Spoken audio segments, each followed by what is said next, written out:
नमस्कार मित्रांनो, Arya academy YouTube चॅनलवर सर्वांचं स्वागत आहे. मित्रांनो, आज या व्हिडिओमध्ये आपण हिंगोली पोलीस पाटील भरती 2025 पदे मित्रांनो पोलीस पाटील प्रश्नपत्रिका संच क्रमांक 1 यामध्ये आपण सादर करणार आहोत, जे की मागील प्रश्नपत्रिका याच्यामध्ये आपण काही प्रश्न आपण याच्यामध्ये ॲड केलेले आहेत. तुम्ही जर या चॅनलवर नसाल तर चॅनल ऐकाने सबस्क्राईब करायचं आहे. चला तर मग व्हिडिओला स्टार्ट करूया. प्रश्न पहिला असं बघा, हिंगोली जिल्ह्याचे क्षेत्रफळ डॅश चौरस किमी आहे. हिंगोली जिल्ह्याचे क्षेत्रफळ डॅश चौरस किलोमीटर आहे. ऑप्शन क्रमांक 3 म्हणजे 4526. काय मित्रांनो, 4526 चौरस किलोमीटर आहे. हिंगोली जिल्ह्याचे क्षेत्रफळ किती आहे मित्रांनो? 4526 चौरस किमी आहे. हे आपलं योग्य आन्सर होईल. प्रश्न क्रमांक दुसरा मित्रांनो, हिंगोली जिल्ह्यात एकूण किती तालुके आहेत? हिंगोली जिल्ह्यामध्ये एकूण तालुक्यांची संख्या आपल्याला सांगायची आहे. ऑप्शन क्रमांक 2 म्हणजे 5 तालुके आहेत. हे आपले योग्य आन्सर होईल. प्रश्नपत्रिका तिसरा मित्रांनो, डॅश येथे भारतातील 12 ज्योतिर्लिंगापैकी एक ज्योतिर्लिंग आहे. डॅश येथे भारतातील 12 ज्योतिर्लिंगापैकी एक ज्योतिर्लिंग या ठिकाणी आहे. ऑप्शन क्रमांक 3 म्हणजे औंढा नागनाथ या ठिकाणी 12 ज्योतिर्लिंगापैकी एक हे म्हणजे हिंगोली या जिल्ह्यामध्ये औंढा नागनाथ हे ठिकाण आहे. कोणत्या मित्रांनो? औंढा नागनाथ. हे आपलं योग्य आन्सर होईल. प्रश्न क्रमांक 14 मित्रांनो, हिंगोली जिल्हा परिषदेची स्थापना कोणत्या वर्षी झालेली आहे? हिंगोली जिल्ह्याची म्हणजे जिल्हा परिषदेची स्थापना कोणत्या वर्षी झालेली आहे? ऑप्शन क्रमांक 2 म्हणजे 1999 हिंगोली जिल्हा परिषदेची स्थापना झालेली आहे. हे आपलं योग्य आन्सर होईल. प्रश्न क्रमांक 5 मित्रांनो, महाराष्ट्र पोलीस पाटील पदासाठी अर्ज करणाऱ्या उमेदवारासाठी किमान वयाची अट किती आहे? महाराष्ट्र पोलीस पाटील पदासाठी अर्ज करणाऱ्या उमेदवारासाठी किमान वयाची अट काय ठेवलेली आहे? ऑप्शन क्रमांक 1 म्हणजे 25 वर्ष ही ठेवलेली आहे. हे आपले योग्य आन्सर होईल. प्रश्न क्रमांक 6 मित्रांनो, महाराष्ट्र पोलीस पाटील उमेदवारासाठी किमान शैक्षणिक पात्रता किती असणे आवश्यक आहे? महाराष्ट्र पोलीस पाटील उमेदवारासाठी किमान शैक्षणिक पात्रता ही किती असणे आवश्यक ठेवलेली आहे? ऑप्शन क्रमांक 2 म्हणजे किमान 10वी पास हे आवश्यक आहे. हे आपले योग्य आन्सर होईल. प्रश्न क्रमांक 7 मित्रांनो, डॅश तालुक्यात पूर्णा नदीवर सिद्धेश्वर धरण आहे. डॅश तालुक्यामध्ये पूर्णा नदीवर सिद्धेश्वर धरण आहे. ऑप्शन क्रमांक 3 म्हणजे औंढा नागनाथ. हे आपले योग्य आन्सर होईल. प्रश्न क्रमांक 8 मित्रांनो, पोलीस पाटील वयाच्या डॅश वर्षापर्यंत निवृत्त होतात. पोलीस पाटील वयाच्या डॅशच्या वर्षी म्हणजे निवृत्त होत असतात. ऑप्शन क्रमांक 2 म्हणजे 60व्या वर्षी ते निवृत्त होत असतात. हे आपलं योग्य आन्सर होईल. प्रश्न क्रमांक 9 मित्रांनो, डॅश हे हिंगोली जिल्ह्यातील प्रमुख पीक आहे. डॅश हे हिंगोली जिल्ह्यातील प्रमुख पीक आहे. म्हणजे आपला कोणतं प्रमुख पीक आहे ते आपल्याला सांगायचे आहे. ऑप्शन क्रमांक 3 म्हणजे ज्वारीचे हे हिंगोली जिल्ह्यातील प्रमुख पीक आहे. हे आपले योग्य आन्सर होईल. प्रश्न क्रमांक 10 मित्रांनो, हिंगोली जिल्ह्याच्या उत्तर व पूर्व सीमेवर कोणती नदी वाहत असते? बघा, प्रश्न हा पण खूप महत्त्वाचा आहे. हिंगोली जिल्ह्याच्या उत्तर आणि पूर्व सीमेवरून कोणती नदी वाहत असते? ऑप्शन क्रमांक 2 म्हणजे पैनगंगा ही नदी वाहत असते. हे आपले योग्य आन्सर होईल. प्रश्न क्रमांक 11 मित्रांनो, पोलीस पाटलास वर्षातून 15 दिवसाची किरकोळ रजा मंजूर करण्याचा अधिकार म्हणजे कोणाला आहे? पोलीस पाटलास वर्षातून 15 दिवसाची किरकोळ रजा मंजूर करण्याचा अधिकार हे कोणाला आहे? ऑप्शन क्रमांक 3 म्हणजे तहसीलदार साहेबांना आहे. हे आपले योग्य आन्सर होईल. प्रश्न क्रमांक 12 मित्रांनो, पोलीस पाटलाची नियुक्ती सुरुवातीस किती वर्षाकरता केली जात असे? बघा, प्रश्न हा पण खूप महत्त्वाचा आहे. पोलीस पाटलाची नियुक्ती सुरुवातीला किती वर्षाकरता केली जात असे?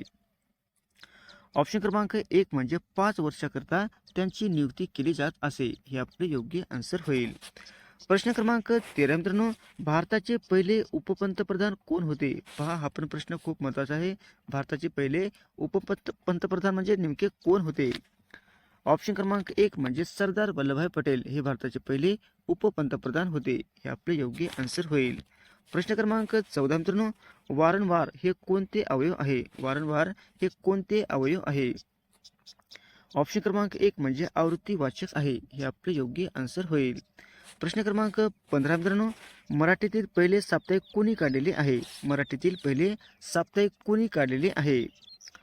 ऑप्शन क्रमांक 3 म्हणजे बाळशास्त्र जांभेकर यांनी मराठीतील पहिले साप्ताहिक हे काढलेले आहे? हे आपले योग्य आन्सर होईल. प्रश्न क्रमांक 16 मित्रांनो, भारतीय संविधानाच्या मसुदा समितीचे अध्यक्ष कोण होते? भारतीय संविधानाच्या मसुदा समितीचे अध्यक्ष नेमके कोण होते? ऑप्शन क्रमांक 4 म्हणजे डॉक्टर बी आर आंबेडकर हे भारतीय संविधानाच्या मसुदा समितीचे ते अध्यक्ष होते. हे आपले योग्य आन्सर होईल.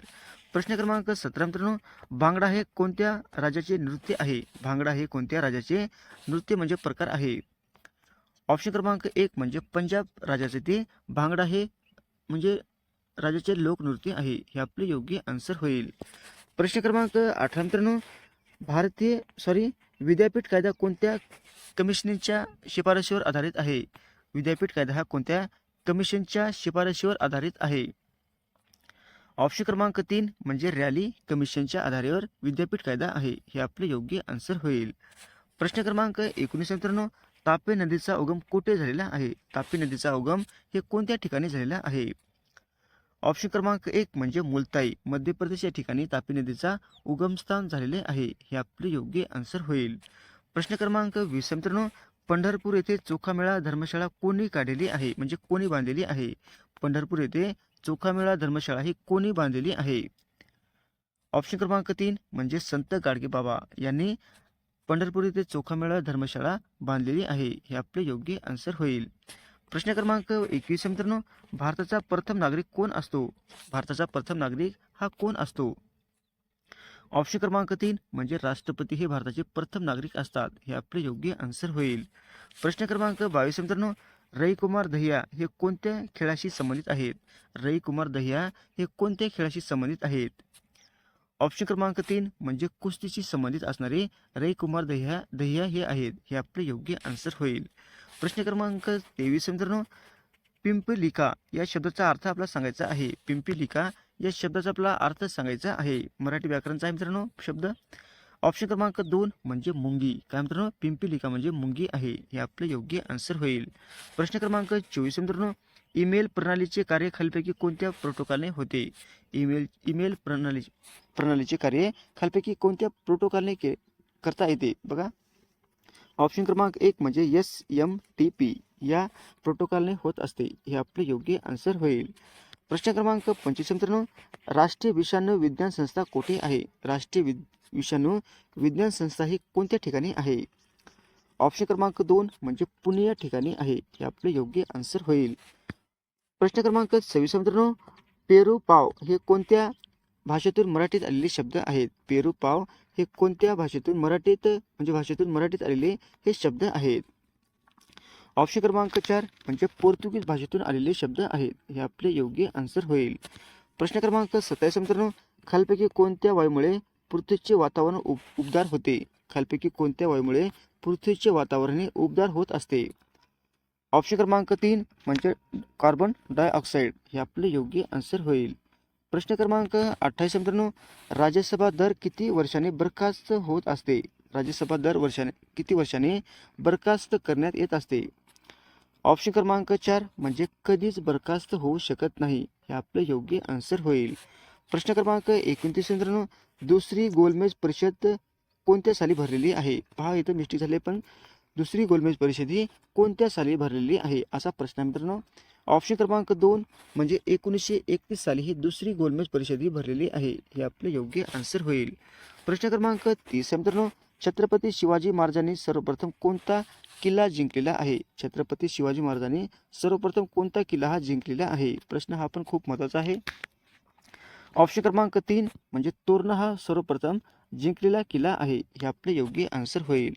प्रश्न क्रमांक 31 मित्रांनो, भोळा या शब्दाचे भावाचक नाम कोणते आहे? भोळा या शब्दाचे भावाचक आपल्याला नाम सांगायचे आहे. ऑप्शन क्रमांक 3 म्हणजे भोळेपणा. काय मित्रांनो, भावाचक म्हणजे भोळेपणा. हे आपले योग्य आन्सर होईल. प्रश्न क्रमांक 32 मित्रांनो, सूर्यमालेतील सर्वात वेगवान ग्रह कोणता आहे? सूर्यमालेतील सर्वात वेगवान आपला ग्रह सांगायचा आहे. ऑप्शन क्रमांक 4 म्हणजे बुध. बुध काय मित्रांनो, सूर्यमालेतील सर्वात वेगवान असणारा ग्रह म्हणजे बुध आहे. हे आपले योग्य आन्सर होईल. प्रश्न क्रमांक 33 मित्रांनो, मांडिया गोंड हे आदिवासी जमात या जिल्ह्यामध्ये आढळून येत नाही. मांडिया गोंड ही आदिवासी जमात खालपैकी कोणत्या जिल्ह्यामध्ये आढळून येत नाही? म्हणजे प्रत्येक जिल्ह्यामध्ये आहे, पण असा जिल्हा आहे त्या जिल्ह्यामध्ये आढळून येत नाही.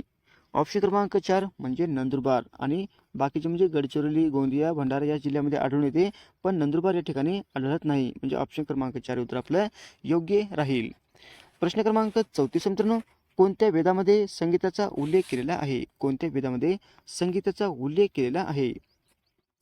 ऑप्शन क्रमांक 2 म्हणजे सामवेद. या ठिकाणी म्हणजे या वेदामध्ये संगीताचा उल्लेख केलेला आहे. कोणत्या वेद मित्रांनो? सामवेद हे आपलं योग्य आन्सर होईल. प्रश्न क्रमांक 35 मित्रांनो, मधुबनी चित्रकला प्रकार कोणत्या राज्यामध्ये प्रसिद्ध आहे? मधुबनी चित्रप्रकार हा कोणत्या राज्यामध्ये प्रसिद्ध आहे? ऑप्शन क्रमांक 1 म्हणजे बिहार राज्यामध्ये प्रसिद्ध आहे. हे आपले योग्य आन्सर होईल. प्रश्न क्रमांक 36 मित्रांनो, लवकर या शब्दाची जात ओळखायची आहे. लवकर या शब्दाची आपल्याला जात ओळखायची आहे. ऑप्शन क्रमांक 1 म्हणजे क्रियाविशेषण आहे. काय मित्रांनो? लवकर या शब्दाची जात म्हणजे क्रियाविशेषण आहे. हे आपलं योग्य आन्सर होईल. प्रश्न क्रमांक 37 मित्रांनो, चिकनगुन्या होण्यासाठी खालीलपैकी कोण कारणीभूत आहे? चिकनगुन्या होण्यासाठी खालीलपैकी कोण कारणीभूत आहे? ऑप्शन क्रमांक 2 म्हणजे इडिस इजिप्ती नावाची डास ही कारणीभूत आहे चिकनगुन्या होण्यासाठी. ऑप्शन क्रमांक 2 उत्तर आपलं योग्य राहील. प्रश्न क्रमांक 38 मित्रांनो, खालपैकी कोणता रक्तगट हा तुरळक आहे? खालपैकी कोणता रक्तगट हा तुरळक म्हणजे मानला जातो? ऑप्शन क्रमांक 3 म्हणजे एबी. एबी काय मित्रांनो? हा तुरळक रक्तगट आहे. हे आपलं योग्य आन्सर होईल. प्रश्न क्रमांक 29 मित्रांनो, स्थानिक स्वराज्य संस्थेचा जनक कोणास म्हणतात? स्थानिक स्वराज्य संस्थेचा जनक म्हणजे कोणाला म्हटले जाते? ऑप्शन क्रमांक 1 म्हणजे लॉर्ड रिपन यांना स्थानिक स्वराज्य संस्थेचा जनक असे म्हटले जाते. हे आपले योग्य आन्सर होईल. प्रश्न क्रमांक 40 मित्रांनो, 30 जानेवारी या दिवशी कोणता दिवस साजरा करण्यात येत असतो? 30 जानेवारी या दिवशी कोणता दिवस साजरा करण्यात येत असतो? ऑप्शन क्रमांक 1 म्हणजे हुतात्मा दिन या दिवशी साजरा केला जातो. हे आपलं योग्य आन्सर होईल. असे होते मित्र आपले 40 प्रश्न अत्यंत महत्त्वाचे वारंवार परीक्षेला विचारले जाणारे. तुम्हाला जर व्हिडिओ आवडल्यास लाईक आणि चॅनलला सबस्क्राईब करायचं आहे. भेटू पुढच्या व्हिडिओमध्ये. धन्यवाद.